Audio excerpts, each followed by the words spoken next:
What up, my friends? How you doing? We are here to talk specifically about Foundations, the overall feel of the set, and the pre-release experience, because I have just returned from the pre-release, and I do have to say that Foundations genuinely feels fantastic to me. So, I'm counting this one. If you want the TLDR or TLDW Foundations, double thumbs up, bro. Double thumbs up. So first things first, I'm going to share the live stream link in the Discord, and then we shall proceed from there. Okay. Dun dun dun. A-dee-dee-dee-dee-dee.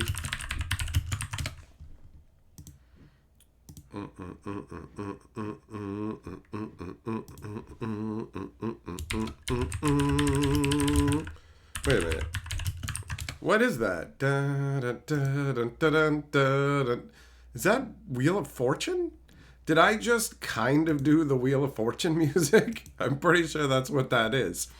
All right, so let's do our hellos. Who do we got up in here? What up, Gossett, Jess, Eng, Corner, Jojo, Teferi, Fisher, Justin, Dunn, Billy, Zircon, Shelton, Drewby, Aaron, Stranded, Yamagoro, Everyday, Kevin, Error, Joe, Kling, Juglum, who else we got in here? Millmaster, Potts, let's see here. I think I got pretty much everybody. So, if I missed you, hello to you as well. All right, so that out of the way. Drewby, super chat straight out the gate saying, gonna set the trend for the evening. Cheers, perp. Well, cheers to you, Drewby. Hold up. Let me put you on the board, big boy. Let me put you on the board, big boy. Kyle Driver's super chat says, just picked up the Foundation starter box. Nice. Yo, is your last name actually Driver? I think you're just going for the pile driver kind of thing. But if your last name was Driver, you could be like, if somebody's sitting in your seat, you could be like, you're in the driver's seat now. Stupid, but funny. All right, Drewby, Lord of the Board. Show him how it's done, son. Whoa, things just got blurry as hell. Let's resolve this. Blurriness has been put on the stack. Let us counterspell that, shall we?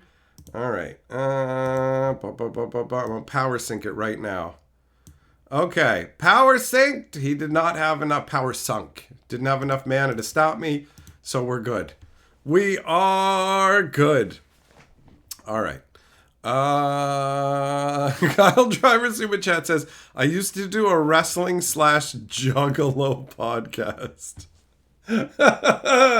There is a juggalo documentary on YouTube where there is like the one chick, I think she might be wandering around with nothing on, but like, you know, she's got like a million diseases.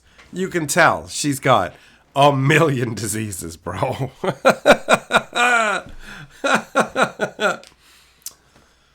Oh, what up, Larry? How's it going? Hello, Aura. Heavy Metal. What's up, my man? How was my polls at pre-release?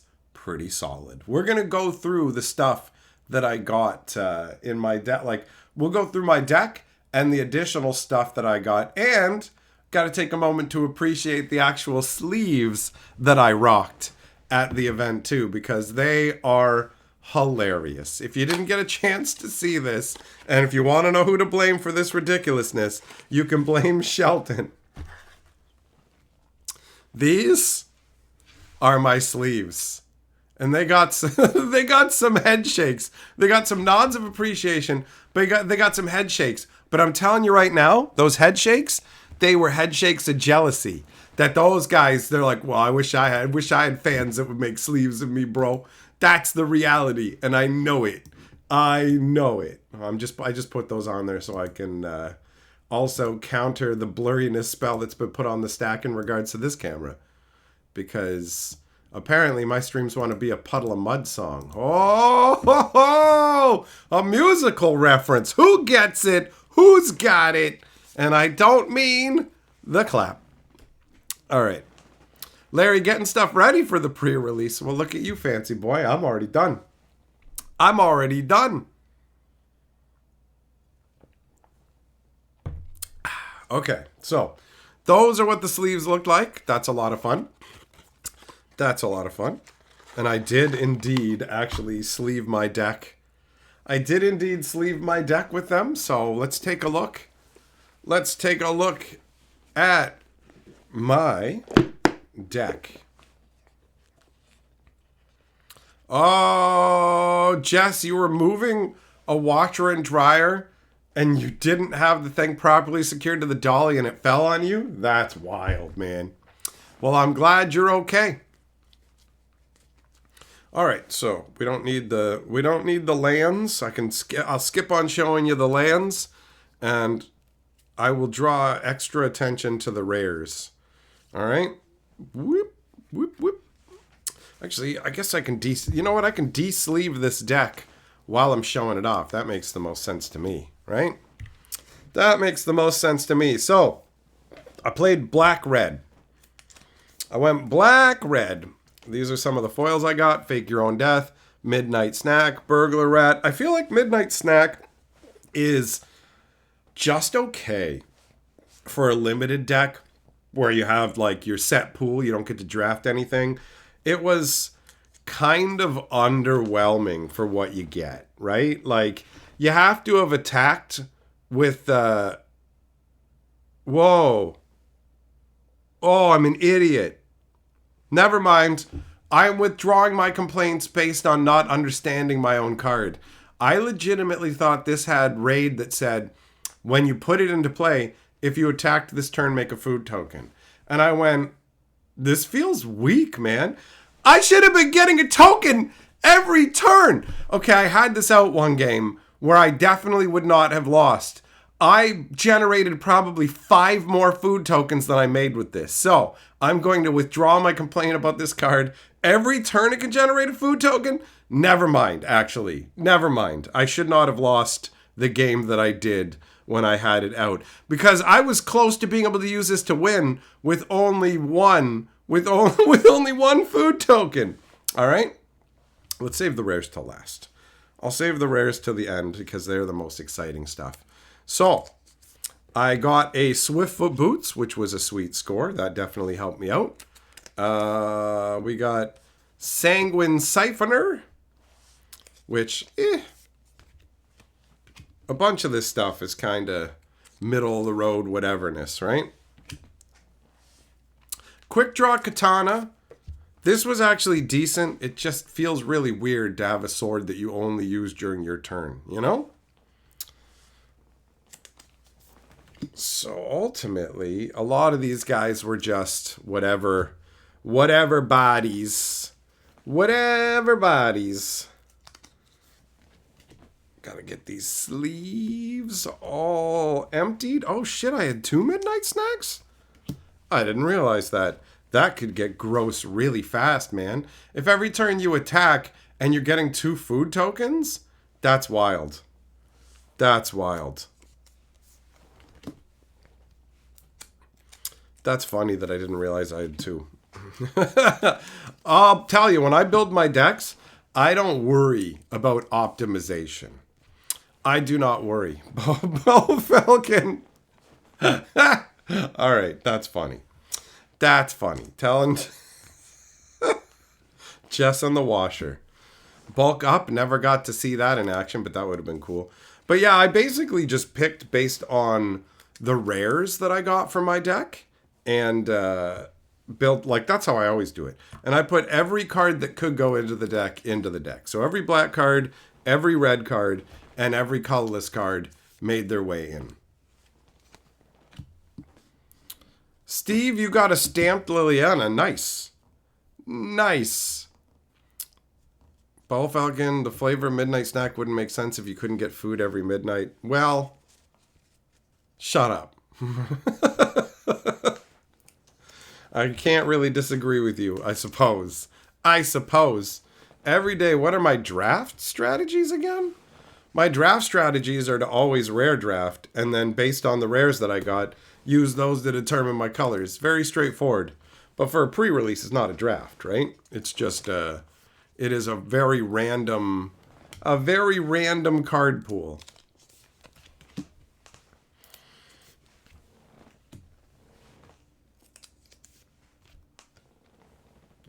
Yeah, Jess, that is a combination of good luck and bad luck, buddy. Bad luck having it fall, good luck not getting smoked by it, right? So yeah, the pre-release kits are just 6 packs and you just get what you get. You have no control over any of it, unlike in drafts. But man, I had a dream. There was a particular creature that I wanted to get those Swiftfoot boots on. I didn't make it happen, but I did hope for it. All right, that's a rare that goes over there.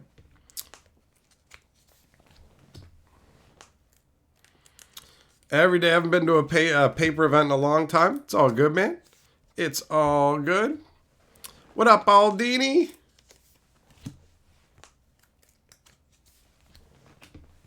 So yeah, overall, it was like there wasn't an overriding strategy with the deck. It was pretty much just try and beat them down with my creatures. Very straightforward. Okay, so that's the deck with the exception of the rares. So there's the foils that were in my deck: Burglar Rat, Midnight Snack, Fake Your Own Death, and Quick Draw Katana. And then the rares in my deck were Blasphemous Edict, which I never actually ended up casting. 2 black and 3. You can pay 1 black if there are 13 or more creatures on the battlefield. There was never that many creatures on the battlefield when I was playing. And each player sacrifices 13 creatures of their choice. The artwork is awesome. This is a funky card, but ultimately it did nothing for me. Then we have the actual rares that are exciting. The first one is Abyssal Harvester. This guy is awesome. 2 black and 1, 3/2 Demon Warlock. Tap him, exile target creature from a graveyard that was put there this turn. Create a token that's a copy of it, except it's a nightmare. And then exile all other nightmare tokens you control. So this thing is so good. I played against my buddy who is good at Magic the Gathering, and he did not understand the ability. He thought it worked a different way, so he gave me a massive present. The one spell in my deck lets me make my opponent pitch 2 cards. So I cast a spell that makes you pitch 2 cards, and the first thing he dropped was some rinky-dink instant, and I'm like, okay, he knows what it does. But then the second card, like he just thought, I guess I could bring him back from my graveyard. The second card he dropped was the 5/4 demon that when it comes out, your opponent loses 2 life and sacrifices a creature. And then, or wait, maybe not sacrifice a creature, but your opponent loses 2 life, you gain 2 life, you draw a card, and it's a 5/4 flyer. So he discarded that, and I got to get it back with this. And then when he got rid of the demon, I was able to kill his the name's not coming to me right now. It's 1 green and 2 for a 2/1, and it's like an elf or whatever. When it comes into play, destroy artifact or enchantment. So I was able to burst that. It hit the graveyard. I brought it back with this guy. It's coming to play, trigger goes off, and I destroy the enchantment that makes a 3/3 raccoon every turn or puts a +1/+1 on your guy. Like, it was so good. It was Reclamation Sage, something like that.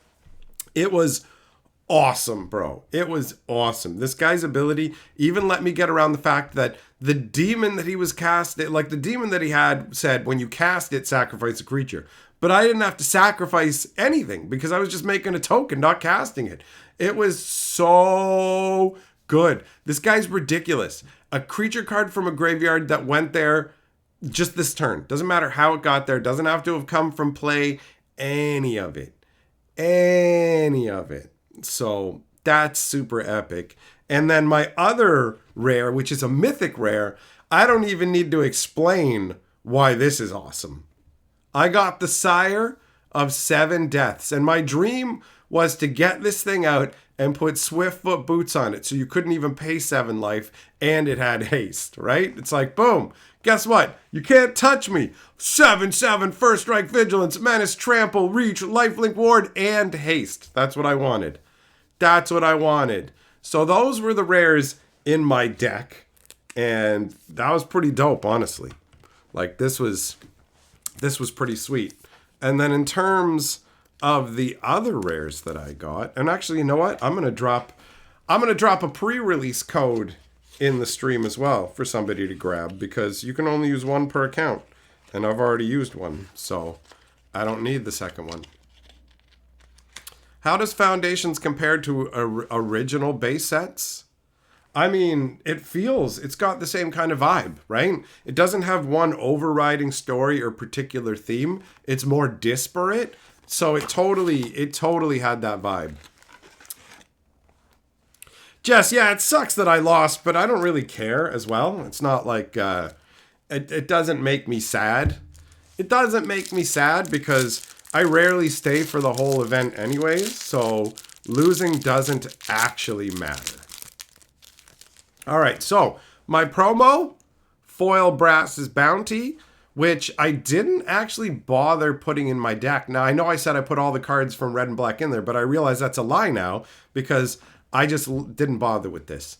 I didn't see any point to making an ass load of treasure tokens, and I forgot as well when I was putting my deck together because it was in the little... I pulled it out, looked at it, went, popped it back in the box, and then built my deck. So I could have put it in, but I don't think this would have really done jack for me. Once you're already at the 7 mana to cast this, what's difference does it make? Oh yeah, by the way, there's the pre-release code for anybody who wants it. First come, first serve. So if you're watching this stream afterwards, there's a 0% chance that this hasn't already been claimed, just so you know. Don't waste your time typing it in. Somebody will have yoinked it in this stream for sure. All right, so Foil Brass's Bounty is... You know what? I'll leave that just up there at the top. Just up there at the top. Okay, so Foil Brass's Bounty. Oh yeah, my buddy, check it out. He got 2 art cards in his kit, and they were both the exact same ones. Pretty dope artwork, though. You know? Oh wait, with two, you actually have the ability to put them like this, so you can see what everybody looks like right side up. Huh? Huh? Oh, honey, come with me to the kissing circle. Holy shit, girl. You make me so hard that all the blood drained out of my dick. Normally, my skin's as dark as yours, but because all the blood's moved to my gigantic elven wangus, I don't have any blood elsewhere. So it's literally drained all the life from my hair and made me super pale.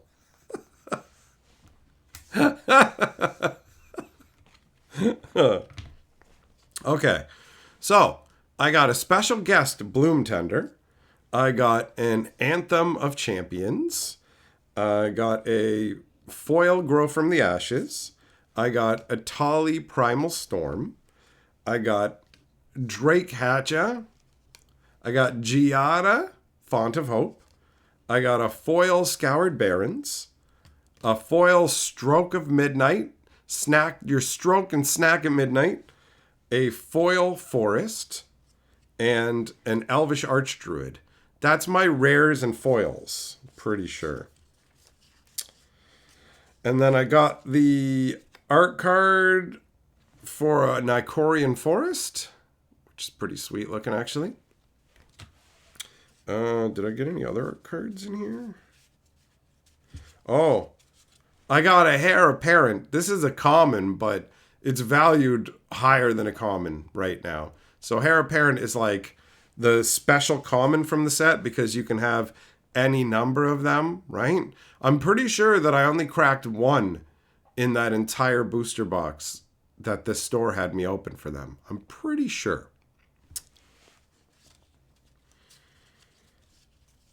And then what else did I get in here?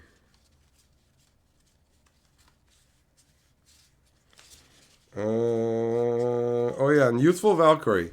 This is a desirable uncommon because it was originally only in a starter deck. So yeah, I mean, I would say that especially because of the sire, right? Like when you mix in the other rares from my kit, pop, pop, pop. You know? Not too shabby. Not too shabbily dabbly doo.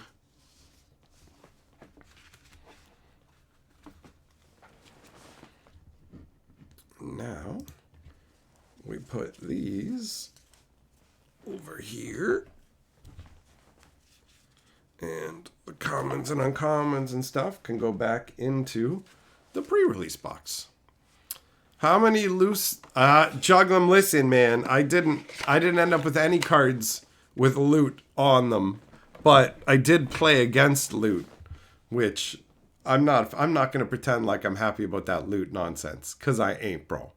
I ain't. Loot should not be in the set because I fucking hate loot, and he's so goofy looking. He's so stupid. But what's even worse is they made Loot into a green creature that I would absolutely play with. He's totally up my alley, which makes it even more irksome.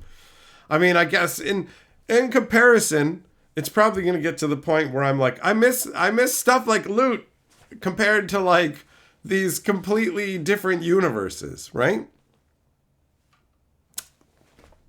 Huckleberry, damn right they were nice pulls. I got some good ones. Zach, what's the worst card? I don't know. I'd have to look at a list. Of all the rares.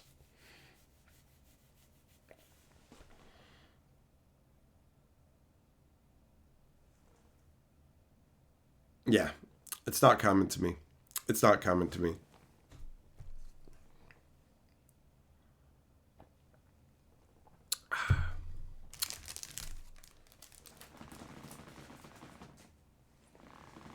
So yeah, Foundations feels great. Honestly, it feels like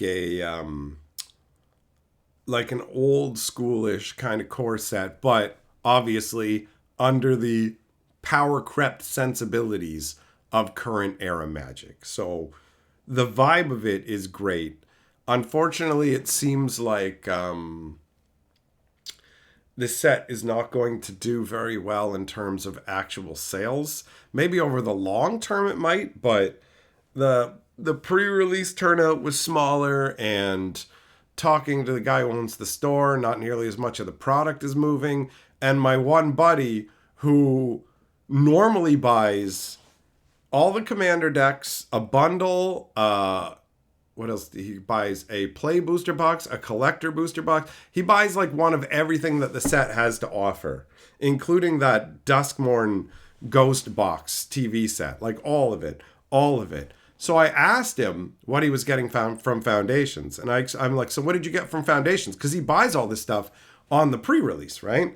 And I honestly was expecting him to have pulled back a bit on Foundations. I thought he was going to say he got a box or a collector box. And it turns out he didn't get a box, he didn't get a collector box, he didn't get a bundle. He just got a pre-release kit, and his brother bought a pre-release kit and 2 booster packs. And I was just like, these are like the entrenched Magic players. Yeah, Majesty, you're not wrong in that the random power distribution of sealed pools can be pretty annoying, right? People can get the bombs and then you just feel blown out and there's nothing you can do about it. So it's certainly not a perfect format, but overall, it's a perfectly fine way to do pre-releases because it's fun.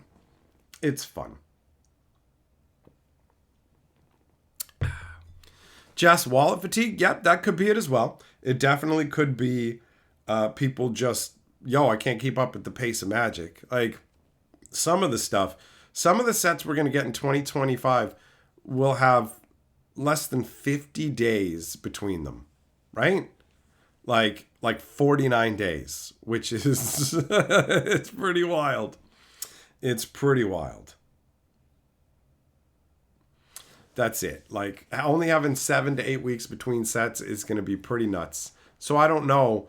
I really am curious to see how the next year is going to play out, because we're entering into a fucking strange time A strange time for Magic.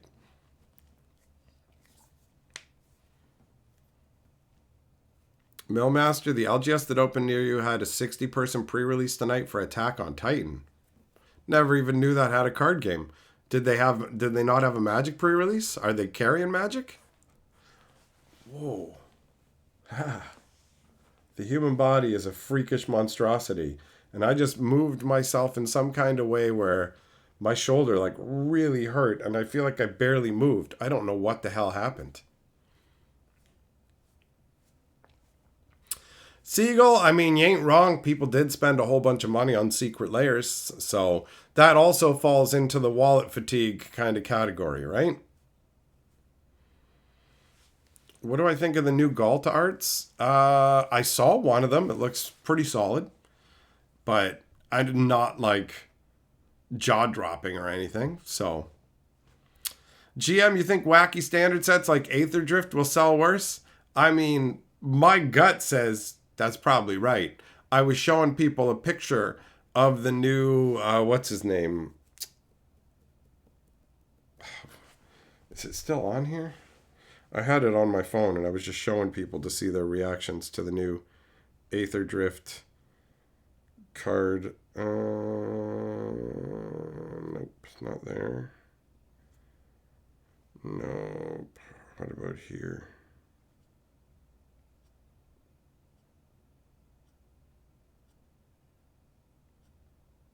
Nope. Oh well. Good Lord. I know his name. The red-black goblin planeswalker with Meccano legs. The way he looks in the race set is just like... He looks like he's just from, like, Grease the musical. The way that he's dressed, you know?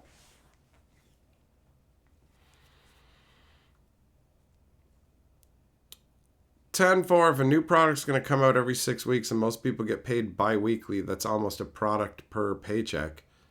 Well, if you get 3 paychecks in 6 weeks and they put out a product, I don't follow your math, bro. Nice, your local LGS was jam-packed for the pre-release. They took over the 40K tables. Nice. Nice.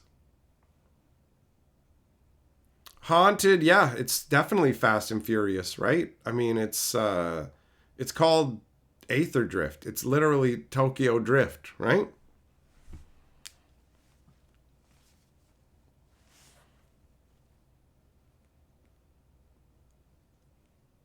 How do I feel about the mana foils? I saw them in the display case today, so I haven't seen them up close, but I feel mostly indifferent about them. They don't make the card feel more appealing, really. So, Habanero been going hard on D&D? Nice, bro. Flipping through the Dungeons and Dragons books. I love going through D&D books, bro. I love, like, especially ones that cover spells, magical equipment, and monsters. Those tend to be the most compelling. D&D is fucking great. I mean, I can't speak about 5th edition specifically because I haven't played 4th edition. I haven't played 5th edition. And my favorite was 2nd edition. Although anybody who's reasonable, any 2nd edition fan who's reasonable will admit that Thaco is a terrible combat system. Thaco is terrible, right? Like, I'm nostalgic for it, but playing other versions of combat resolution mechanics, and they're all superior. They are all superior. GM Doretti, that's it. Doretti. He looks like he's from Grease Lightning. Grizzly Reaper Super Chat says, I want you to know that even though I'm out of Magic and I've unfollowed every Magic channel, I'm not leaving you anytime soon. You'll be getting a Christmas care package as well. P.S. Give me Lord of the Board, bitch. All right, I will give you Lord of the Board, Grizzly. And I'm glad to hear that you're not leaving me anytime soon. But how are you going to know what's going on? Because I'm a Magic channel. So you said you unfollowed every Magic channel, which includes me. So if you're not following me, how will you find me? Well, I guess you literally can just be in the Discord, right? So there is that. All right. I feel like I should use this arm because I felt that in my shoulder. All right. There we go. Actually, you know what I'll do is I'll just shift the board over to this side. And then that way I won't accidentally use my wonk shoulder right now. So yeah, Christmas care package. Fuck yeah, bro, bring it on. Also, I'm legit glad to hear that you're like, yo, I'm done with Magic, really, I feel like, overall, but I still want to come by and have a good time. That's one of the things that keeps me feeling chill overall during what's going on with this, when Magic is changing so much and you've got questions about, okay, well, what does the direction of the Magic historian look like going forwards? Is it just, oh, I'm actually still able to enjoy myself with Universes Beyond? Is it, oh, I'm talking about Magic less frequently and spending time on other projects, or shifting, pivoting what this channel is about, because a channel's name doesn't have to be tied into what it's doing at all. You know what I mean? Like, Magic Historian could be a channel about cars. It could be a channel about cooking. It could be a channel about random fights that happened on the internet. Like, all of it. And, like, names aren't terribly important. There's tons of channels that have names that feel appropriate for what they are. And then there's just other channels where the name is just random. Hey, do you see the new video from RJ47892? Oh, okay. All right. Well, you know what I mean? Like, if the content is enjoyable, the name isn't as important. So, and the Magic Historian, I mean, I could talk about anything that has magic in it and it would fit, right? Or I could literally talk about stage magic, all that. But either way, the fact that I know that not like everything I do isn't based around magic, and people are like, yo, I don't like you. I just come here for magic information and nobody is doing as good a job as you at it, or things like that, right? Like, there are some people who don't like me who have expressed like, man, I don't like this guy. I don't want to watch his videos, but he gets the information. Oh shit, what's going on? Oh no, what's going on? Oh, BS, what are you doing to me, bro? The stream just jorked out hard. It jorked out so hard that I don't know if the stream's gonna crash, bro. Okay, good. It's coming back. So it should, I don't know how long it's going to take for this to catch up and you guys will hear me again properly. But, I mean, if you're watching the recording afterwards, you're going to have heard it all with no problems and you're just going to see me stop randomly. But yeah, for real. Basically what I was saying is I'm happy to know that people will come and hang out with me and enjoy some good times, even if I'm not talking about Magic the Gathering. People aren't here specifically for Magic the Gathering. A bunch are, but not everybody. And I can do other things and people will enjoy it. And, oh yeah, I was talking about how sometimes, every once in a blue moon, someone's just like, I fucking don't like this guy. And I wish there was other people covering this stuff that was going on so I didn't have to watch him and whatever. But it's like, I'm the only water in town. Drink me! I'm dirty and full of parasites. Habanero says, I'm here for the long haul. I'm screwed. I'm screwed? No. I ain't screwed, buddy. Not at all. Having people like you having my back is good times. That's good times. I don't fucking worry about this shit. I know I can have fun. We can do other things. Like, I don't worry about Magic going away because I'm like, oh no, it's the only thing I can do on YouTube. How Keyforge was the biggest fucking video I ever made. I have yet to make a video that was bigger than my fucking Keyforge video in terms of views. So literally, I've had more success outside of Magic than I've had inside it. I've just been here in my happy little niche, enjoying my favorite fucking hobby, Magic the Gathering, and I'm afraid of it changing a bunch because into something I don't recognize or enjoy anymore, because Magic's a part of my life every fucking day, bro. Like, every day I'm playing Magic, I think about it, I look at Magic related stuff. I'm kind of a fucking ultra fan, so it's hard. It's hard to deal with the changes that are going on and the worry of losing or having, just feeling alienated from my favorite hobby. But thankfully, I don't have to feel like, yo, I gotta cling to this or no one will listen to me on YouTube, right? One of the most popular things I do is fucking insult people on the wheel, and that ain't got shit to do with Magic. Hey, Fisher! Renewing that membership! Hell yeah! Hell yeah! Grizzly, you're going to see Venom. Well, good luck. I've heard it's terrible. Wrestler Town, what's up? You were going to send me a Christmas package, but you think I'm not religious. Listen, man, it's funny when people say that. My brain goes, what does Christmas have to do with religion? Christmas is like the biggest holiday in the Hatcher household. You have no fucking idea. Like, Carly loves Christmas so much that she'll come home in June going, look at this Christmas thing I found at the fucking Goodwill. And it'll just be like a little Santa on a bike or something. I'm like, hell yeah, I'm here for all of it. I am here for all of it. We fucking love Christmas. But no, I don't even connect it with the actual Christ part of it. Little Jesus up on the cross, he ain't part of that. Nobody's cross at Christmas, right? The closest you get is Bing Crosby, all right? With the old school Christmas music. But Christmas rules. You're also allowed to send me $2 and a temporary tattoo. Wait a minute, now you're doing a super chat. Thanks for the $2 super chat with the lol in it, but where are my temporary tattoos, huh? Shelton, did people enjoy my new sleeves? Yeah, I mentioned it earlier in the stream. Maybe you were like stepped away for a minute, but multiple people laughed at it and you straight up made somebody fucking jealous. At least one person made like a jealous look where he just kind of like, he gave it the stink eye of like somebody who's fucking jealous. It's like, yeah, bro, I got fans who will do ridiculous random shit. This is hilarious. The people that I showed it to fucking laughed, bro. They laughed. I told my buddy when he texted me saying, hey, I'm back in town. We're going to the pre-release together tonight, which was awesome. I got to go with my friend. I told him, sweet, bro, I can't wait to show you these sleeves. So yeah, these were a hit. And also, I ain't doing it to make people jealous, but I get it. I get it. People like me. People enjoy what I do. People value what I do. And I get presents as a result. And they make me feel like a special boy. I feel so special. I feel like Pinocchio. Like I'm a real boy. Oh, Jess, Vandal Hearts. Yes, bro. I remember playing that on the PlayStation. That's dope. That's dope. Sandwich looks cool. Hell yeah, bro. Habanero. Magic's dead. It's over. Shut it all down. Okay, so I'll see you guys tomorrow.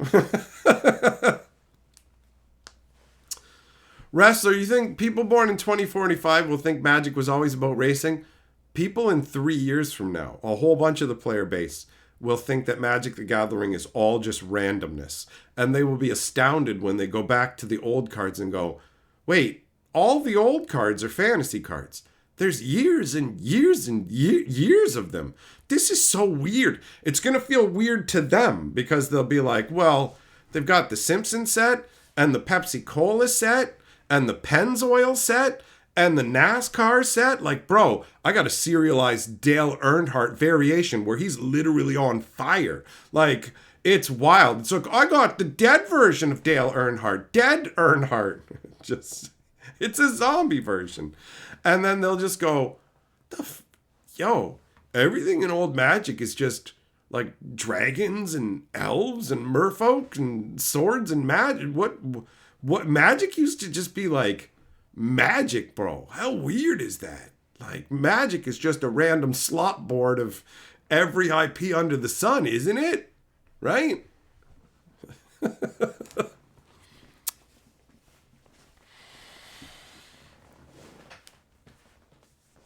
Oh, that's right, Millmaster. You're absolutely right. The Nativity is part of Christmas. I don't ever have one.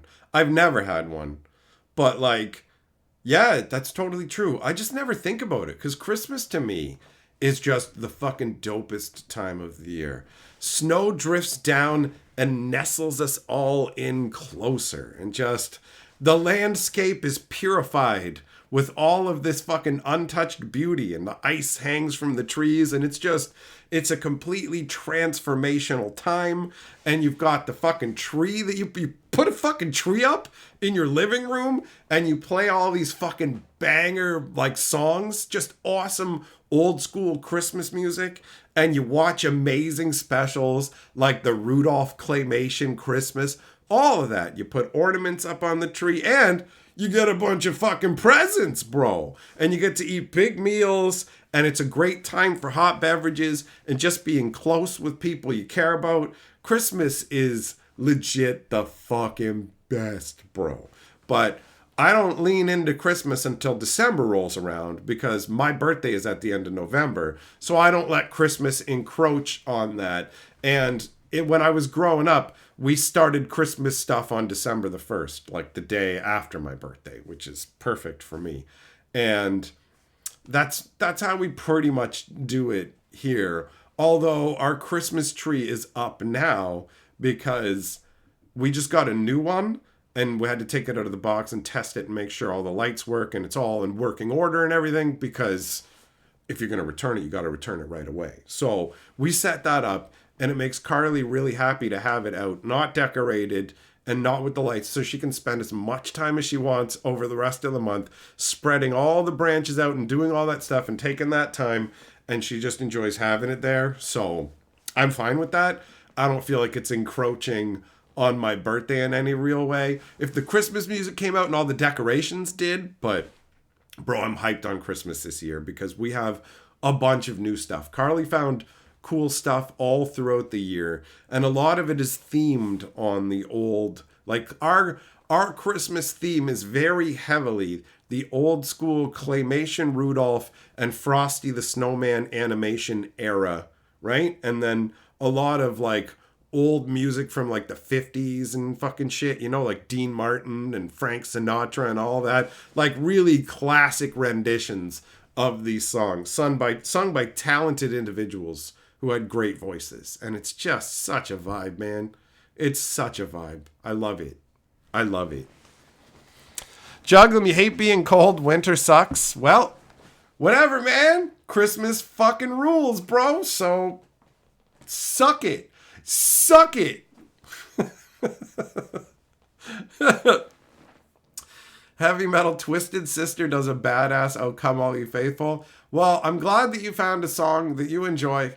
I'm not interested in adding fucking Twisted Sister into the mix. I don't have any new Christmas music in my mix, with the exception of new being Mariah Carey's "All I Want for Christmas," because she has written a banger, eternal level fucking song. There's a reason that it dominates Christmas like every fucking year in the new era, because there are like no classic Christmas songs that have been made in the last 30 fucking 40 years. And hell, the old school ones, those guys didn't write a lot of them. They're just like pre-existing ones. You know what's really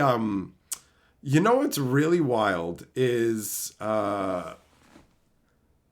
shit, what was I going to say? Oh yeah, the autumn versions. There's like some weird autumn versions where they tried to make like autumn carols, fall songs, and you find it from the same old school singers, and they're just weird. It's just weird, you know?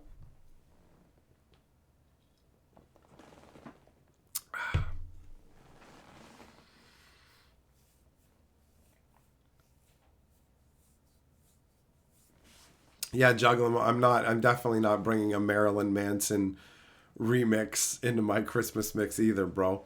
I will maintain Christmas purity. That's how it's gonna go. That's it. I ain't interested in adding none of that fucking shit into the mix. Juggle 'em, I might give it a listen at some point, but it will not become part of my Christmas rotation. I promise you that. I fucking promise you that, bro.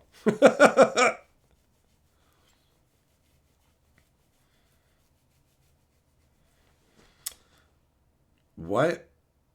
Did you ever put maple syrup and Jack Daniels in an egg night? What the hell's an egg night? Is that a mix between Humpty Dumpty and M. Night Shyamalan? Egg night. Eggnog. You ever put maple syrup and Jack Daniels in eggnog? No. I don't drink eggnog. I don't drink Jack Daniels.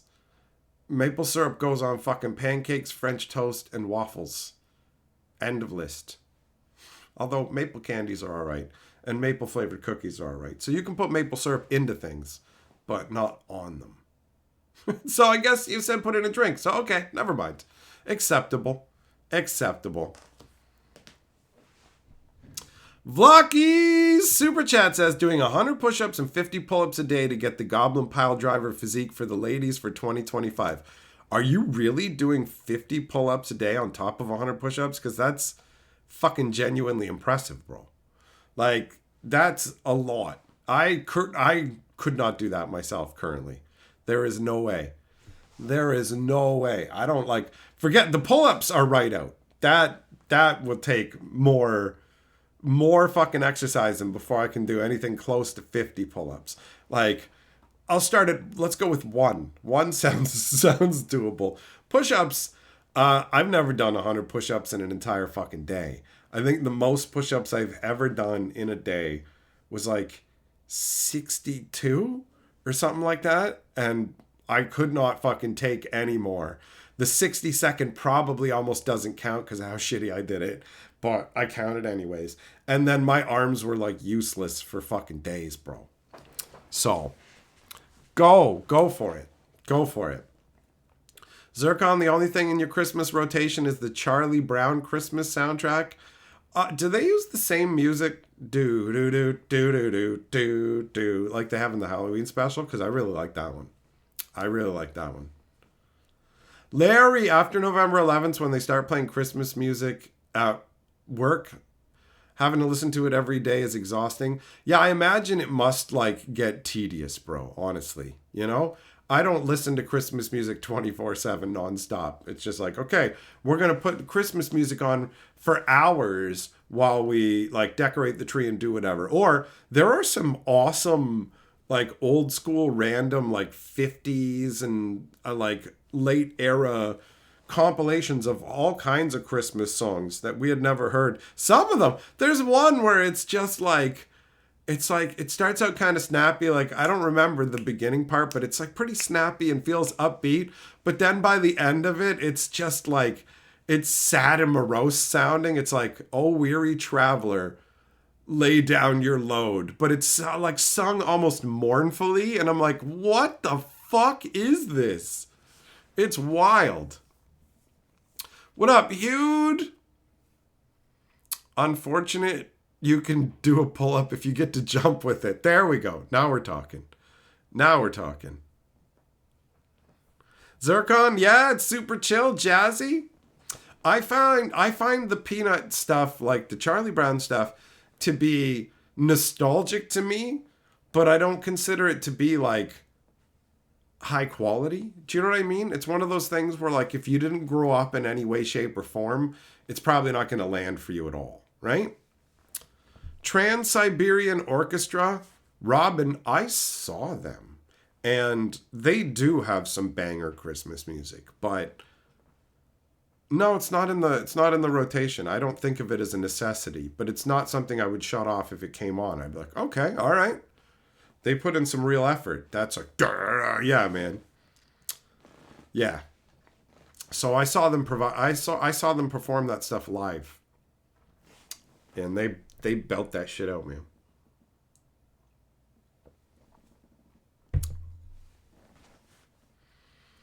Wrestler! Humans are suspiciously bad at pull-ups, but if you add 3 times the weight for a pull-down, it's nothing. Weird how that works, right? Justin Chipmunks? Yes. Yes. Christmas fucking Don't Be Late? Are you kidding me? That's a fucking banger. That's a banger. That actually is in the mix. That's in the mix. 100% sure. Your wife wanted to see it? What'd you tell her? No? No! I only want to listen to Rockin' Robin.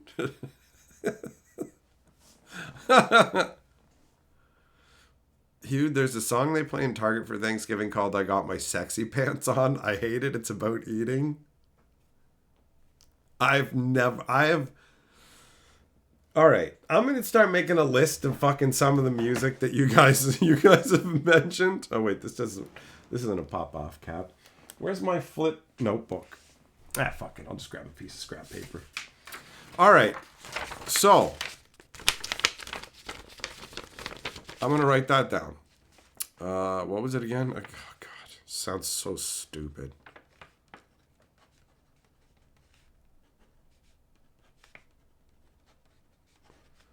That sounds like just awful, bro. One of Trans-Siberian's guitarists played with Megadeth for a couple years. All right, on. That's pretty sweet, man.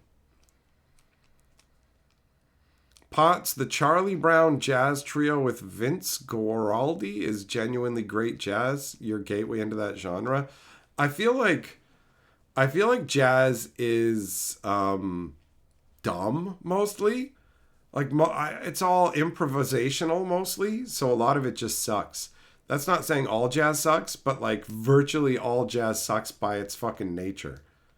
I don't like it. I do not like it. Larry, Last Christmas is so overplayed? Like every Christmas song is so overplayed, isn't it? Isn't it? Oh, Retro, you're back from your pre-release? Nice, buddy. Pre-release is a good time, man. As I was at this one, I was wondering what the next one's going to be like. My buddy sighed when I showed him the new Duretti. He just looked at it and was like... I told him, I'm like, the next set is a fucking Fast and Furious Aether Drift Tokyo Drift. And he was just like, oh, are you serious? Are you serious right now?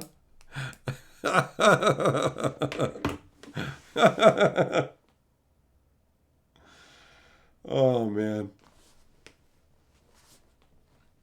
Millmaster, Merry Motherfucking Christmas. Zircon, the nostalgia does it, man. The nostalgia does it. I like the Charlie Brown music too because of nostalgia. I like putting on the Charlie Brown Halloween special at Halloween, even though I don't think it's particularly good. But you know, he's gonna say he got a rock, all right. You know, like it's in the music. And then like, doesn't Snoopy start crying or something? It's like, let's get sad. Let's get sad for Halloween. Hugh, you missed it. Did I enjoy my experience? Yes, I did. And I got that fat, broke-ass Eldrazi. Bam, bam, bam. Penguin, James Penguin is the best Christmas song? Is that a James Bond, but he's a penguin song? That sounds so stupid. Apparently, I'm writing down stupid ones to check out.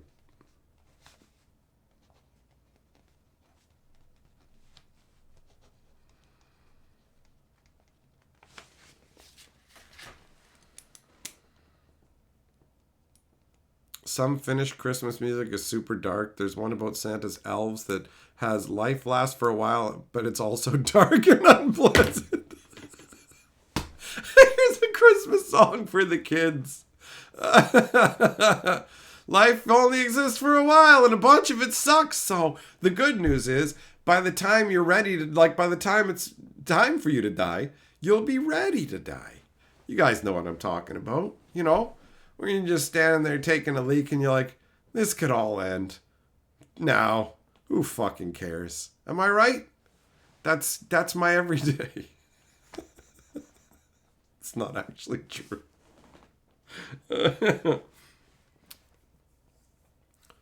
Robin, you took your wife to the Polar Express train ride? That's your favorite movie. Well, that's not the movie, though. If she likes the movie, here you go, I got your train ride. I just want to watch the movie.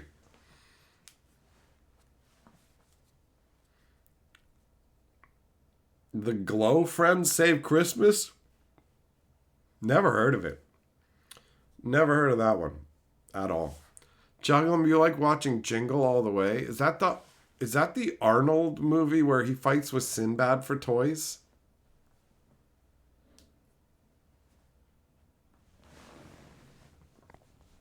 There's some weird old Christmas specials. We found one year where Santa had gray skin.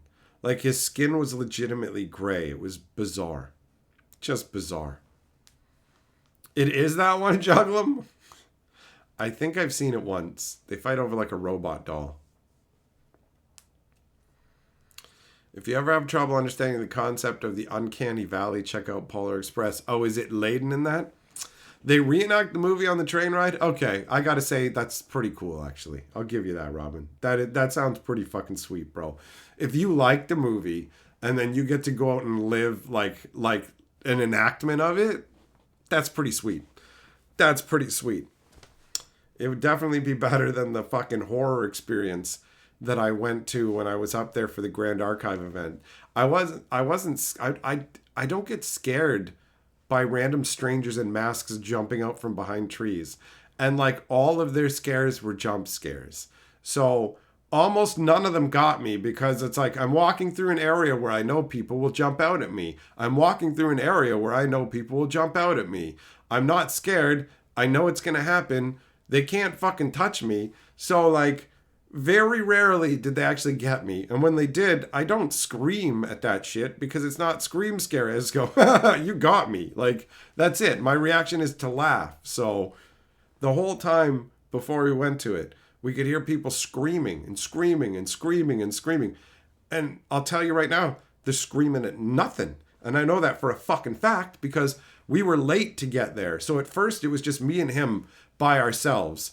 And we were going through all this fucking stuff and the jump scares. Like my buddy was like, why are you walking through so fast? And I'm like, I was just walking at a brisk pace because we're just, there's a fucking hut. Oh, look, they put some cobwebs up. They did a lot of that stuff, but who gives a shit? That's how I felt mostly. And then once I realized that all the scares are people just walking up to you going, bleh, it's just like, oh, okay. So why was anybody screaming? There was nothing. Like at about the midway point, we caught up with other people. And so we were sandwiched between some other groups going down this hallway.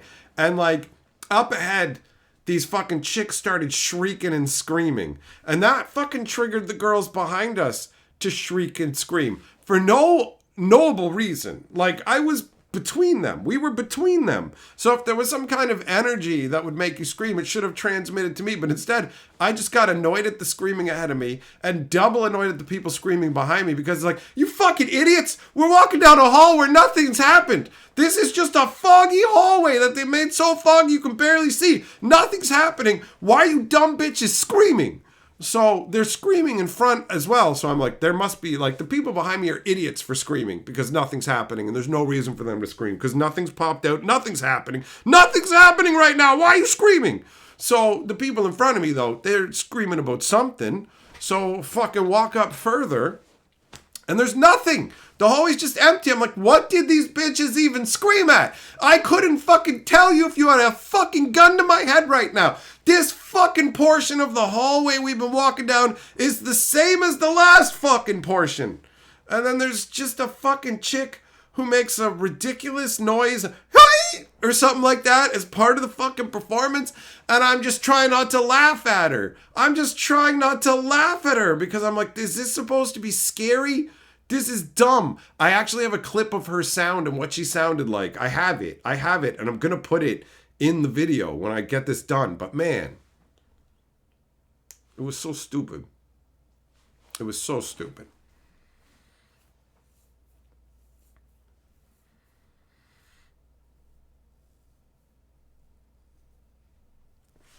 Retro, you think it's the same thing as some people puke when they see other people puking?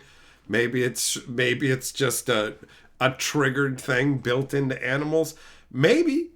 I'll tell you, the entire time we were eating dinner, because this was at Casa Loma. So we had the dinner at Casa Loma, and then the fucking maze was down there.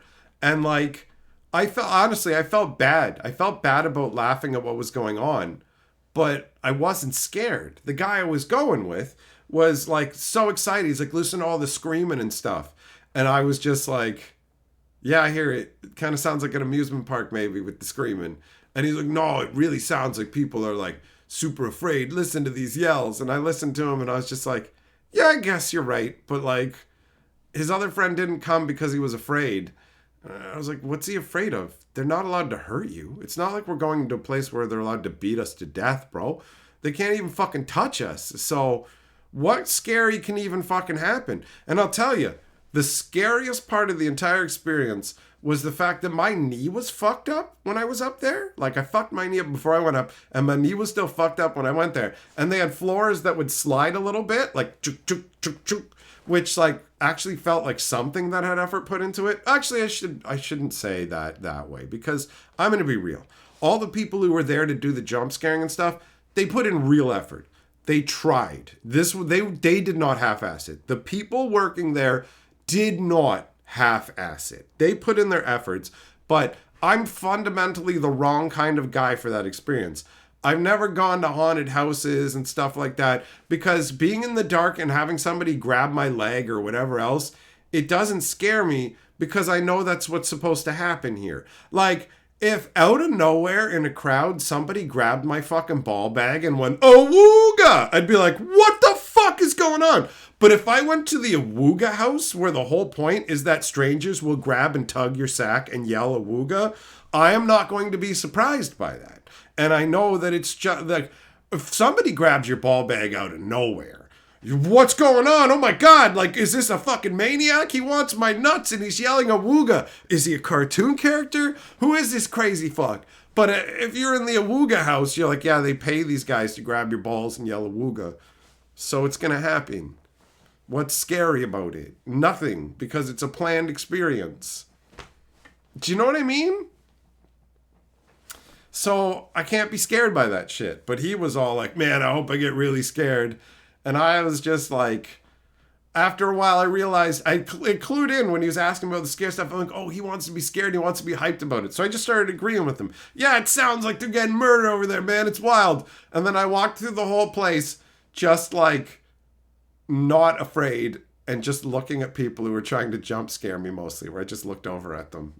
I didn't say anything to him because I wasn't trying. Like, I'm not. You're there doing your job and you're doing your best, but the ball bag awooga doesn't mean nothing to me. It doesn't make me react. So, like, there were a few that got me. I think my favorite was I had turned around to talk to my buddy, and I'm talking to him. And when I turn around, there's just this little chick who was like made up like, I don't know, a zombie or a dead bride or something. And so I turned around and she was literally right there. So I turned around, I'm like, whoa, yeah, but that was good. That was good. Like, like, that's it. That's the most reaction that they would get. And then I would go, that was a good one.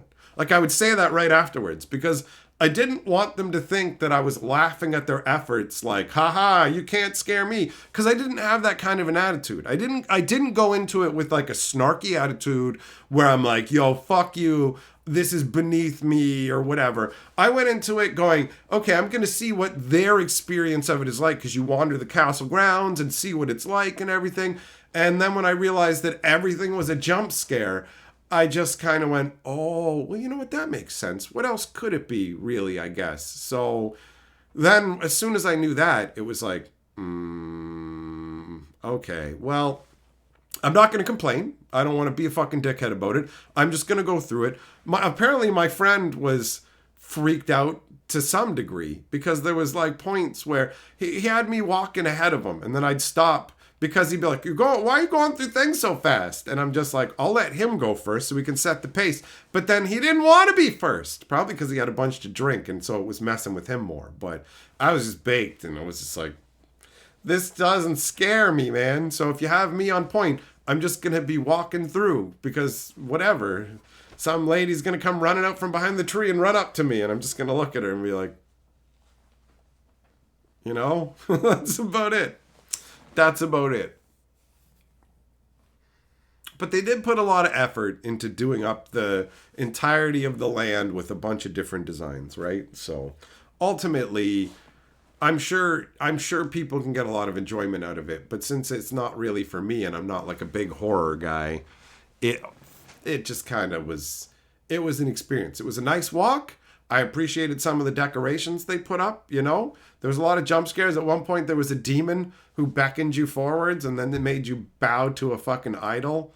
And when you did, then he laughed like he had accomplished some kind of demonic influence over you. And it's funny because I went up there and the guy pointed his staff at me and pointed at the statue and I just kind of looked at him because I didn't know what he really wanted. And then my buddy was like, you got to bow to the demon thing. And I'm like, oh. And I was like, oh. And then the demon guy with the staff was like, ha, ha, ha. And like, it was like, all right, you know what? You're having fun. That's cool. We're going to roll with it, you know? As he's like, he just steps out of nowhere on the top of these stairs you're walking up. And like he stands there imposingly for a bit and then he beckons you to follow him. And it's like, yeah, you know what? Like the actors put in their effort. They put in their effort, which I appreciate. But intermission, because I got to go hold my dick. Don't be a dink. Use my Amazon link. When Hatchet goes for a drink, bookmark that Amazon link. Don't be a bitch. You gotta scratch that itch. Bookmark that Amazon link. I got fucking bills to pay, y'all. Use my Amazon link. This is gonna take some work. Don't be a dink. Use my Amazon link. When Hatchet goes for a drink, bookmark that Amazon link. Don't be a bitch. You gotta scratch that itch. Bookmark that Amazon link. I got fucking bills to pay, y'all. Use my Amazon link. This is gonna take some work. Don't be a dink. Use my Amazon link. When Hatchet goes for a drink, bookmark that Amazon link. Don't be a bitch. You gotta scratch that itch. Bookmark that Amazon link. All right, I'm back. Sandwich, are the movie review streams pre-recorded or live streamed? Did you watch them? Because, like, the editing and stuff that's in them, where Carly, like, edited, like, a fucking wizard beard and all that. You think that was fucking done live, man? You fucking think she's got some real serious editing skills, bro. No, those are definitely pre-recorded. The movie reviews we do are pre-recorded, and Carly is 100% in charge of the editing on them. I will watch them afterwards, and if there's changes that I want made, then we'll make those changes. But I pretty much have no notes most of the time for most of them. Every once in a while, they'll be like, hey, can we change this look of this graphic? I like this, so can we do this here? But, like, it's sweet, actually. It's pretty fucking cool. I'm mostly letting her kind of take the lead on what we're doing with it. So whatever she suggests, I just kind of roll with, which is cool by me, because I've made the decisions for everything we've done for all the videos and all the other channels, like all of it. I've been 100% in the driver's seat, and so I thought it would be nice of me to relinquish a bit of that and let her mostly, like, fucking, like, hey, this is what I want to do, right? So that's what we're doing. Basically, whatever kind of idea she has, I'm like, yeah, let's give it a go. And then we'll hone in on what it is we want to be doing after some time, right? So the newest video we're working on, I don't know if it's going to be ready with what we've already recorded, or if we're going to need to record some extra stuff for it, because it's different than anything we've done so far. I mean, they're all movie videos, but this is talking about multiple movies from the same series, which we haven't done that yet. We've done like a 3 random. The first one was like 3 specific horror movies that we put in the title and selected, and then the other 2 were just like, we had been on a marathon watching horror movies. So here's the batch of horror movies we just watched. Here's the other batch of horror movies we just watched. And I'm happy to say that, you know, I ranked Oddity very highly, like very highly. I was like, Oddity #1 for me. Oddity is actually what made me go, yo, horror movies can be genuinely legit. I didn't know that. I was not aware that there could be actually really solid horror movies that don't fall apart at a certain point and feel stupid. And I went, wow, this is great. It's got striking choices for the, like, angle of the camera and what they're shooting. It's just, it's an interesting film. So I was watching, we watch Red Letter Media, obviously, because they make fucking great shit. And they just had put out there, oh, here are our top 10 horrors or whatever for 2024. And Oddity was at, like, the top of the list. It's like, yes, this is what I'm talking about. It's fucking, exactly. It's that good. It's fantastic. It's just gratifying to be like, yep, I also agree with that. I have seen it, and I specifically talked about how much I love that movie, and that made me watch the other movie made by the same guy because it was quite enjoyable, and I liked the other movie that he made as well. There was a haunted house that got outed once for having a real body hanging in it. That's pretty wild. Brent, what's up? Fantastic Foundations Friday feelings or fears of future failure? I mean, Foundations has a great feel to it, bro. It feels like a core set should. It feels more like a traditional Magic the Gathering set, as opposed to these gimmicky, here's a cowboy hat, here's a detective hat, check it out, we're horror, and next we're going to go vroom, vroom, beep, beep. So, like Foundations, much like Bloomborough, is an oasis in what feels like it's Magic turning into this big old desert in a lot of ways. Now, I'm hoping to be wrong, and that Aether Drift will have more that appeals to me, but I'm currently very skeptical, and I expect it to be a bunch of on-the-nose, hey, this thing, check it out, that's what this is. And it's just like, okay, all right, here we are for a Magic the Gathering Cars set. It is what it is. Jesse, you don't know why you buy sealed product because you just keep getting hosed. Can always switch to singles, man. I love opening fucking boosters. I love random things, man. There's a game called Little Dinosaurs or something like that. I saw they have blind boxes for them at the game store, and they have little figures in them, and then they also have a game card that comes with them you can add to your game, and I'm like, that's dope. I love blind boxes, man. I love getting like the rarest things from them. That's like when it's a blind box, I don't really know the series. I'm like, hope I get the rarest one. It's just fun. It's just enjoyable. Hugh, yeah, man. Bloomborough was my great hope for 2024, and it delivered on good times.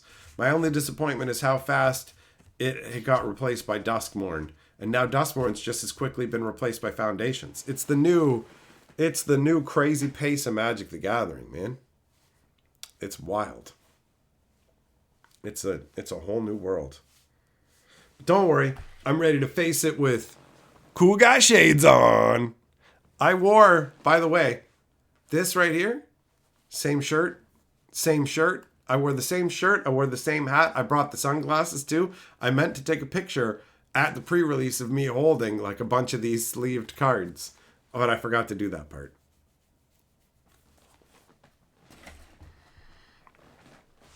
Larry, you feel like Aether Drift is going to financially hydroplane into a tree? I have no idea how well it will do, because I don't know how many people out there secretly want or actively openly want a car and motorcycle set. I have no fucking clue overall where the overlap for that stuff is. Cause yeah, I don't know, man. I like Magic being Magic, and I think it's weird check it out, we're F-Zero now. What? We're RPM, we're Radical Psycho Machines. What? That game had some banger music. They had like fucking Ozzy Osbourne and stuff in there. I think it was for the Super Nintendo.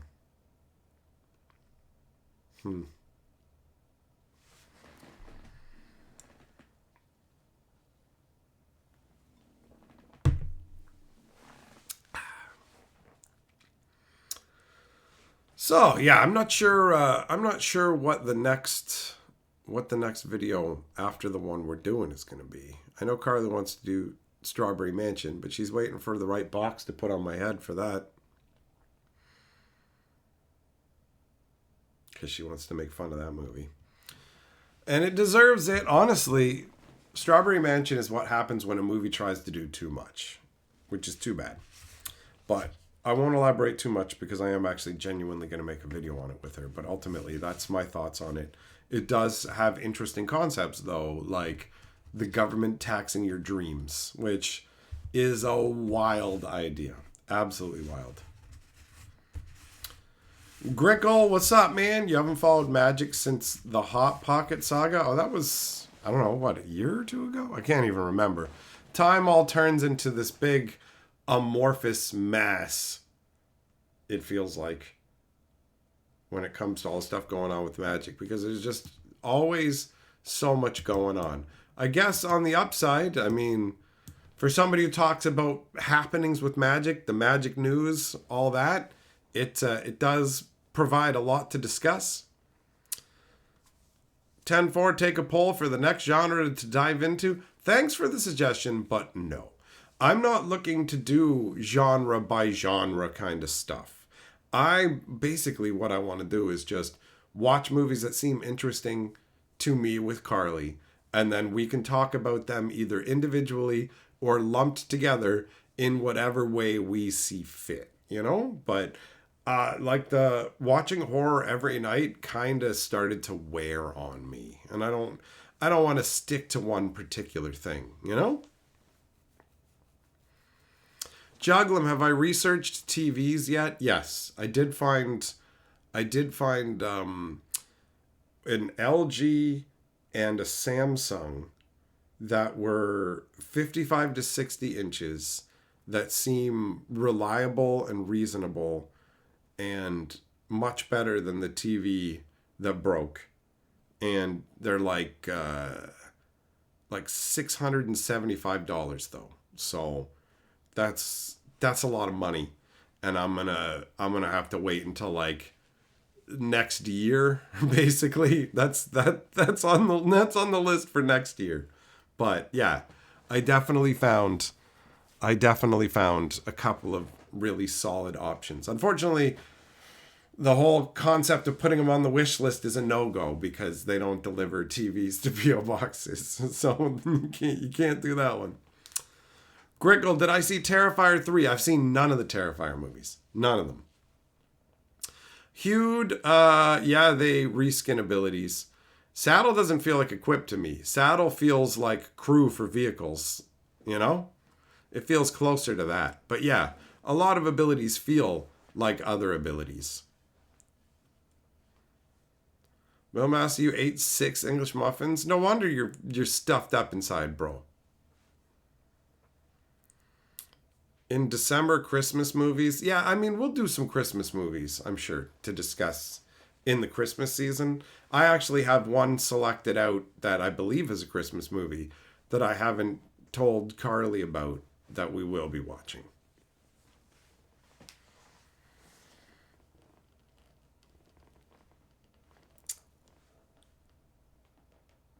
Jess, we watch movies in the living room.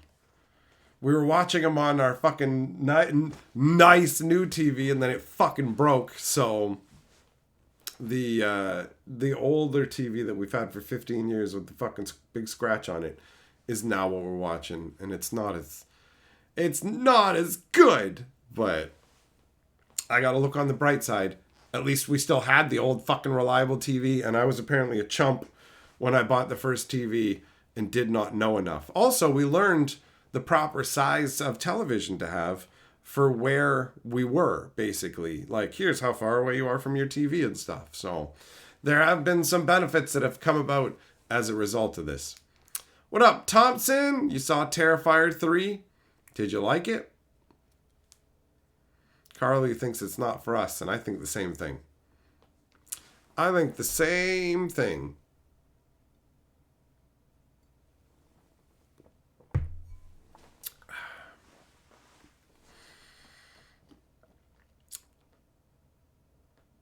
Yeah, exactly, Brent. Exactly. They're all just variations. Magic does that a lot.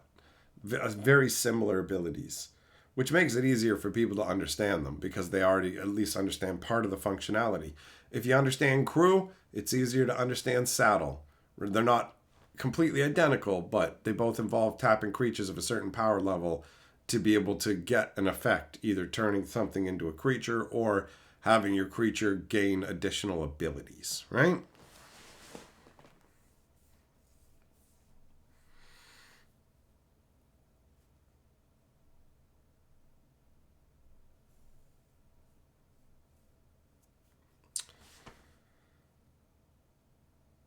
So yeah, I definitely don't want to do a whole run on another genre where for like a week I'm doing this or whatever else. It's not my current interest. It's not like we couldn't do videos talking about particular genres just by like having a okay. In the last month, it actually turns out we watched a number of thrillers. We can do an episode talking about thrillers just through the natural process of watching what we watched. And I guess I've talked about the movie channel enough that I should have already shared the link for it, right? So I will grab that. Slowly but surely, we're growing that channel. It's pretty sweet considering how new it is, too, right? Like, we've had the channel for less than a month.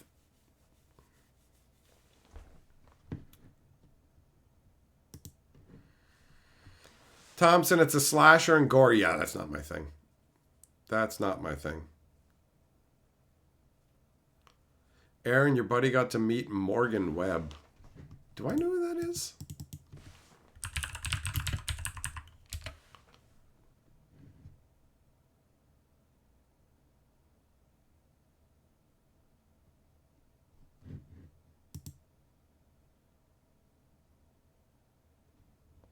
I don't know. I can't tell if I know who she is. I'm like, who is that? I am uncertain. What up, Uber?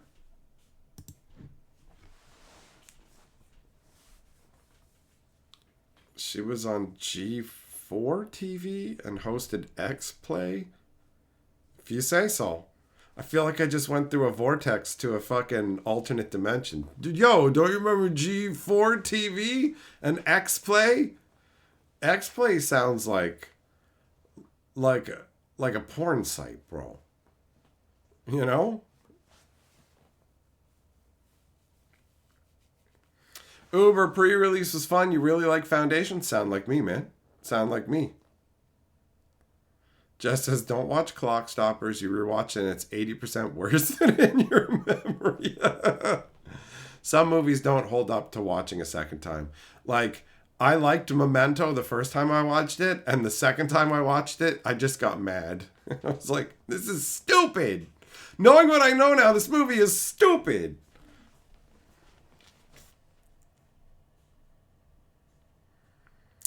Yeah, well, okay, I guess you guys remember this G4 stuff. I never heard of it.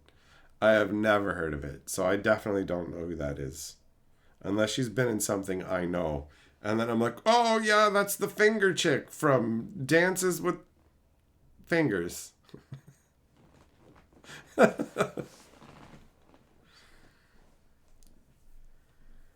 it like a Much Music MTV kind of thing?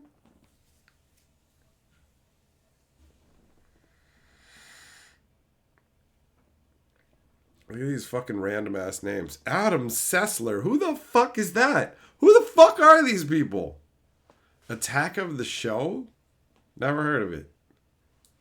Never heard of it. We had some American television here, but not everything. It was a video game review show? Oh. I never watched a TV show about video game reviews. I've only ever watched video game reviews on the internet. On YouTube. Never saw that shit on TV.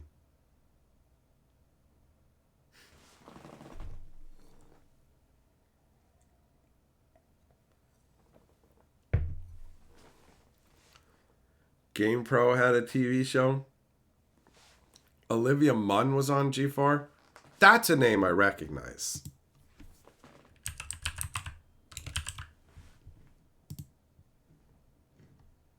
Yeah, I recognize her.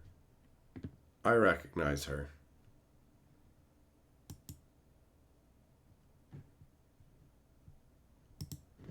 I've definitely seen her.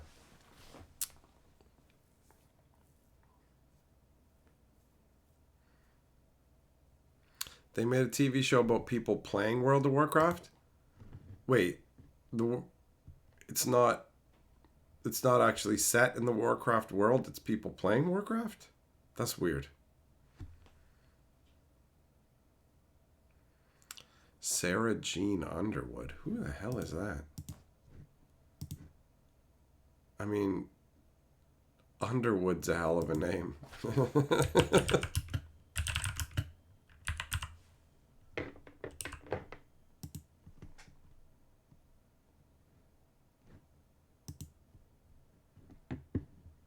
Oh, yep. I definitely recognize her, too. She looks pretty good in some of these pictures, man.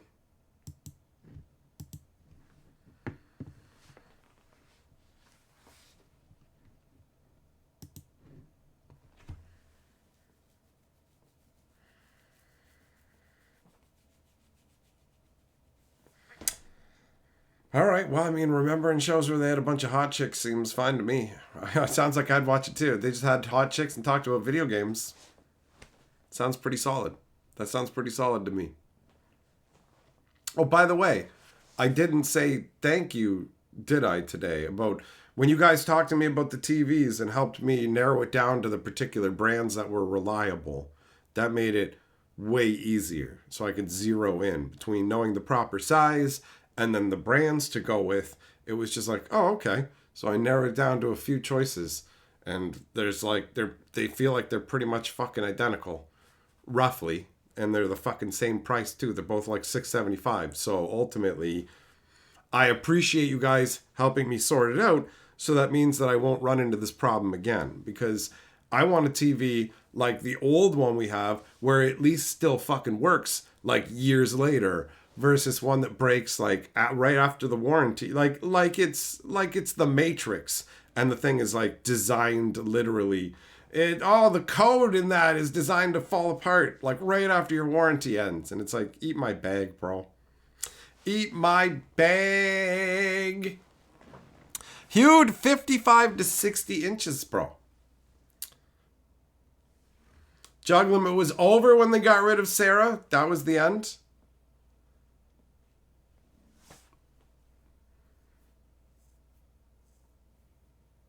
Yeah, McGraw, your Foundations kit had all the hot new vampires. Your buddy's Halloween party deck's about to get a major upgrade. It's sweet when you get things that you fucking want. I wanted that big fat Eldrazi, and I got him. I did not get to haste him out with a pair of Swiftfoot boots. In fact, I never got to see him in action. Boy, the dream was there. The one game I picked up the Swiftfoot boots, I put them down, and I'm like, I got something I really want to do with this. And then when I went to show him, I'm like, wait, check it out. I've got the Sire. And I fucking went for it. And it was the bottom card of my deck. And I'm like, I wasn't getting this guy. Spurl Super Chat says, how you doing, perp? Got a Foundations box today and opened a loot art card. Immediately yelled at the card and thought of me. Thanks. Thanks, buddy. That's hilarious. That's hilarious. I played against the loot. Block-ching, block-ching. I played against the loot today, and his fucking 4 toughness was actually aching my ball bag. I was just like, oh my god. And Buddy had the mana to activate his ability and play the extra lands, all of it. It was just, I'm like, the worst part of loot being in Foundations is that he's great, and I want to use him, guys. I hate loot, but I want him. Is this how women feel about particular men? Bob Falcon says, don't wait till next year. Just visit your PayPal store. Oh, shit. That must be what the blook-ching with noise was about.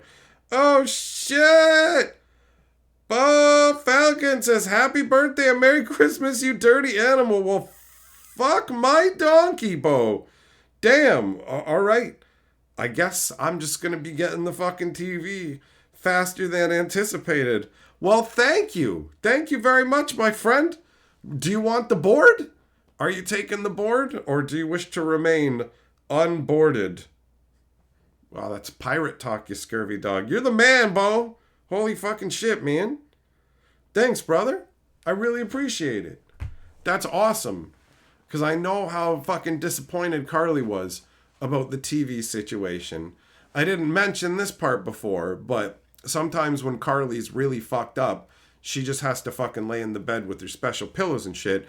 And so the TV would be in there for her to watch whatever stuff she wanted.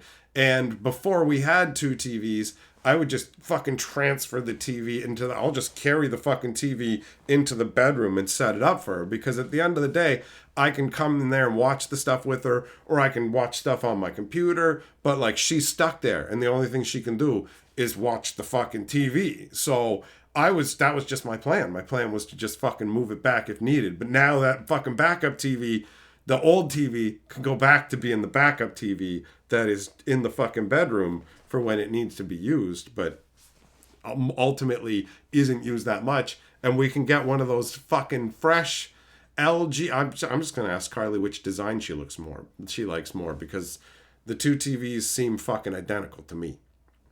They seem identical to me. So we'll pick whichever one she thinks looks nicer, and then we'll roll with that. That's fucking dope, man. That's dope. I'm gonna get that shit this week.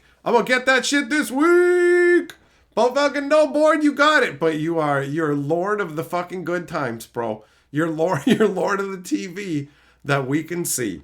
So that's fucking sweet. Gonna get something way better than this fucking piece of garbage. We kept the broken one over here because Carly had the fucking great idea that if we ever want to do that gag where what you see on TV makes you so angry, or like there's just some movie I hate so much, can literally film me fucking destroying the TV. Like you can just put an image of it on the TV and then I just come up and fucking hammer time it. So literally I can keep that TV that is fucking broken as like a prop to break in some video or something. And then that, like, now that I know I'm getting a new TV, that makes the old TV just into a prop and not a reminder of my lack. Do you get what I'm saying? Am I explaining this properly? Where I get to fucking now smash this TV over here and not fucking worry about it, because it is literally just garbage. But instead of throwing it out, Carly's like, yo, prop. And I'm like, hell yeah. And now there'll be no ill will attached to it, because, bro, it made me feel really fucking stupid. I got suckered good. I've never had like a piece of electronics die on me that fast and make me feel like a chump. So not a great experience, but doesn't matter now.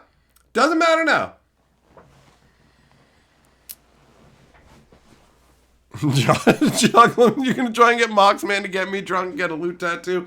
Moxman's an upstanding guy. I don't think he'd go in for that, man.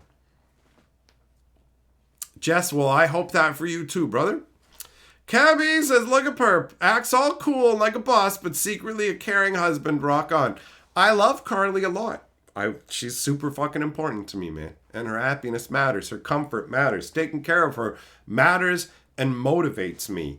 I take better care of myself because I want to live a longer life to spend it with her, and I want to be healthier to help take care of and provide for her. So she is a very positive influence on my life. We both care for each other. We make a great fucking team, and I'm her number one fan. She's my favorite person on the entire fucking planet. And you don't even want to know the fucked up shit that I would do if I had to protect her. You have no idea. I would be a wastelands warlord. Let me tell you that. People would be getting their heads caved in with fucking tire irons and shit, if that's what it takes, bro.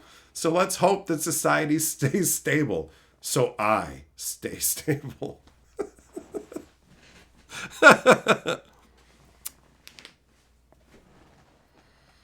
Caustic, that's the plan. I'm not getting a crappy TV. I have researched the fucking televisions, and I have narrowed it down to the selections that will be presented to Carly, and then I will acquire said good quality, enduring TV, because we don't put high demands on our fucking TVs in the first place. This one broke because it's a cheap piece of shit, and I was dumb. And also, for the record, that's the first time I've ever bought a TV. So I didn't fucking know, all right? I didn't know. You do that sometimes. You buy things without doing research. I was just excited I could finally fucking buy a TV. I'm like, yo, I can buy a TV instead of having a fucking, like, hand-me-down for once. For one time. And then I fucked it up and bought a fucking bad one. And it's like, damn it, man. Damn it. They took my good feeling. And, that don't feel good. It's as simple as that. So, whatever, man. For like all of my life, all my furniture was like hand me down, find it on the curb or whatever. But I'm also like discerning. So the find it by the curb furniture that I've gotten has been really solid. I have an amazing wooden desk. Like some of the stuff I have, you're like, it's criminal that people are throwing this out. You know what I mean? That would be the level. I never took anything with fabric because you never know or whatever. But, you know, here or there, you'd get little bits of piecemeal. So for one time in my life, I was able to buy a few new pieces of furniture, including a fucking television. And it felt amazing. It's like, Carly, here, you know, yeah. Hey, Uber Nerd 42 Super Chat says, here's a donation for your TV fund. Thank you, good sir. Also, it says this is your first time super chatting on YouTube. You did it, buddy! Or YouTube is lying and you've done it before, buddy! Nothing wrong with dumpster diving. Listen, man, quality stuff is quality stuff. I learned the secrets. Secrets are to go through walks through rich people's neighborhoods because they will straight out, like some of the furniture, you check it and it's like, it seems a little bit rickety. You take it home and you fucking just turn the screws on it and you're like, this thing is pristine. This is perfect condition. Like I literally just took it out of the box. Like they have some dope ass furniture in their fucking areas, man. You can find some nice stuff, right? The one chair that I had, actually, when I had the fucking leather chair with like the buttoned back, all that, I found that on the fucking roadside, bro. That was free. Uber achievement unlocked. Hell yeah. Heavy metal especially loves the milestones. I love milestones too, especially the first one. There's something that makes you feel special when somebody super chats you. And there's something that makes you feel even more special when you're somebody's first one, because it's like, they're like, yo, here you go. I want to do this because of you, right? So it's like another layer of goodness on top of it. And it makes me really happy. I remember the first time I ever saw a super chat and the concept blew my mind when I was hanging out in a stream. And I'm just like, wait, is that a message where they also gave him money? And I'm like, I can't believe that's even a fucking thing. Like, what? Couldn't wrap my head around that concept. And now people fucking support me. I get to do this. Like, literally, I'm like, yo, I'm done at the pre-release. I had a great time. Now it's time to go and talk with a bunch of my friends about the awesome time I had the pre-release and talk about the fucking fun sleeves that Shelton sent me. And just like, bro, this is the best. Hanging out with you guys is fucking dope. Doing all of this is awesome. I fucking love live streaming. I love making videos. And I am glad that we're going to be doing this for like decades, bro. You know what I mean? In some shape or form, if YouTube turns into something else, we'll go there. But we're going to do this shit for decades. Well, at least I am. Anybody who wants to hang around can. You're not fucking obligated to, obviously, right? Because I haven't figured out yet how to make some kind of compact with a demon so that I can force that as an obligation.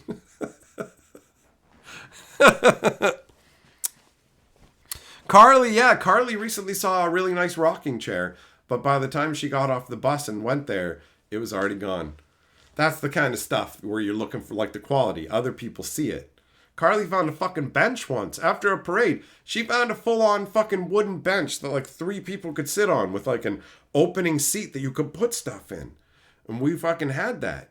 She called me and was like, I found a bench. And it's like, what? Oh my God. Like, for real. Found like a rowing machine. Like a bunch of stuff, man. Like a bunch of stuff. But that bench was awesome. My landlord wanted it. He saw that bench and he's like, oh, that bench would look good on my back porch. And I'm like, that's my bench. But then when we moved out during the craziness, when the fucking lunatic kicked in our door, and it was just like, okay, it's not safe to be here anymore, lost a bunch of stuff in that. Lost a bunch of stuff and abandoned something. So the bench got abandoned. I lost like all my fucking D&D books. All of them. A bunch of stuff went missing. Like, we boxed the stuff up, and then Looney Tunes came in. He kicked the door in while we were gone, and shit disappeared. But we didn't know what. I had a feeling that things had disappeared later, because I was just like, before we even emptied the boxes, I feel like things are missing. And then we emptied all the boxes, And there's just a bunch of stuff we don't own anymore. It's just gone. It's just gone. I had like a bunch of the old Dragon magazines. I had a bunch of second edition fucking manuals and a bunch of Pathfinder books, like a whole bunch of them. Just gone. Just fucking gone. So that part sucked. But the bench, I was happy to give to the landlord. Yeah, Hugh, it turns out like we had a neighbor who we thought was just being a fucking dickhead, but it turns out he was actually schizophrenic. And so he kicked in my fucking front door in the middle of a live stream years ago. And he fucking came into the apartment like wild-eyed out of his fucking mind. And yeah, it was just crazy. It was crazy. And from that point on, it's like, okay, well, we can't fucking live here with somebody who will literally kick in our fucking front door in the middle of the night out of nowhere and come in. It wasn't even like he came in and it was like, yo, shut up, stop doing your live stream and making the noise. He came in and he didn't even know why he was there. It was like almost like having a wild animal in your house where they don't know 100% what's going on or where they are. And like, so like I obviously got him out of there because I got to keep Carly safe. And then immediately was like, get your stuff, we're going. And we're like, we're going to stay with friends. And that's what we did. And so then we had to come back under like limited times to fucking pack up our shit and get it ready. And then it took a while to get a new fucking place. And so, yeah, he kicked in the door of our apartment while we were gone. And some of our stuff wandered away with him. But he was out of his mind. This wasn't malicious intention. He wasn't trying to fuck us over. He was like, just like I said, like almost like a wild animal. And it's really tragic the way the story goes because X number of months later, they found him drowned. He went down by the waterside, took everything off, and drowned in the fucking waters, man. So it's like, it's sad. He was young. He was like maybe 22. But yeah, he was screaming. He was a maniac. He was a maniac. So it was a super stressful situation. It really fucking sucked. Let's be real.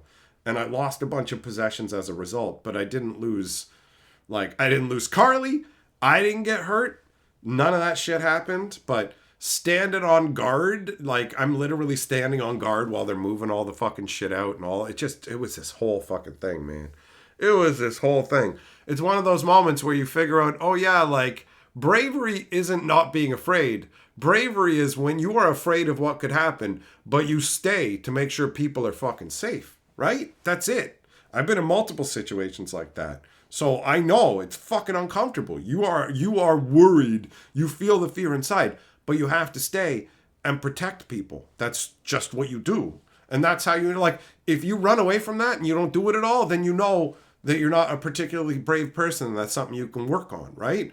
But the idea that bravery is just being there and not being afraid, well, that's foolhardy. Things can happen and you've got to be on guard, right? So, right? What do they say? There's like, you feel the fear and then bravery comes after you're done. You feel brave after or whatever. Something like that. I don't know the exact expression, you know? Fisher, that's why you have a sign on your front door that says, we don't call 911 here with a picture of a gun. Well, I got news for you. That wouldn't help you at all in this scenario because he's out of his mind. He's out of his mind. He's not connected to reality. Your sign may as well have said, elephants can't bring peanuts here, for all it would deter that, right? If the person you're dealing with is not currently sane, then things that are meant to indicate to sane people that they're in danger are irrelevant. You feel me? So that's a fun little sticker to have, but ultimately it wouldn't solve the problem in the slightest. In the slightest. Millmaster, you thought that's what it's meant to be, Canadian standing on guard? Nice reference to the national anthem. You did it, bro. Zircon, you remember wondering what the fuck happened, then a few days later started streaming from a friend's basement? That's it. That's what happened. That shit's wild. It's so wild, and it happened like during a live stream. And people were popping up, some of them going like, it's crazy how people just looky-loo at your life, and then like some of them are like, it's fake. It's fake. He's doing it for views and whatever. And it's like, I'm sitting there going, my life has been turned upside down. Like way worse than the Fresh Prince of Bel-Air's was. And I'm just trying to deal with all this. I just looked at it and went, this is what the internet is like. There's some people who be like that. It's just crazy. Just straight up going, yep, he's lying. The same way that they said when I got kicked in the head in the park that I fucking staged that. And it's like, well, you know, be skeptical. That's fine, man. I'm a skeptical dude of a lot of things. And people do scams and set shit up. So I was just like, I looked at it and I wasn't like, I'm personally offended. I went, well, fuck these guys, because it did happen. But if people want to be like, yo, I saw it on the internet, I don't believe it. Fair enough. Fair enough. It doesn't hurt my feelings. I didn't get sad about it, right?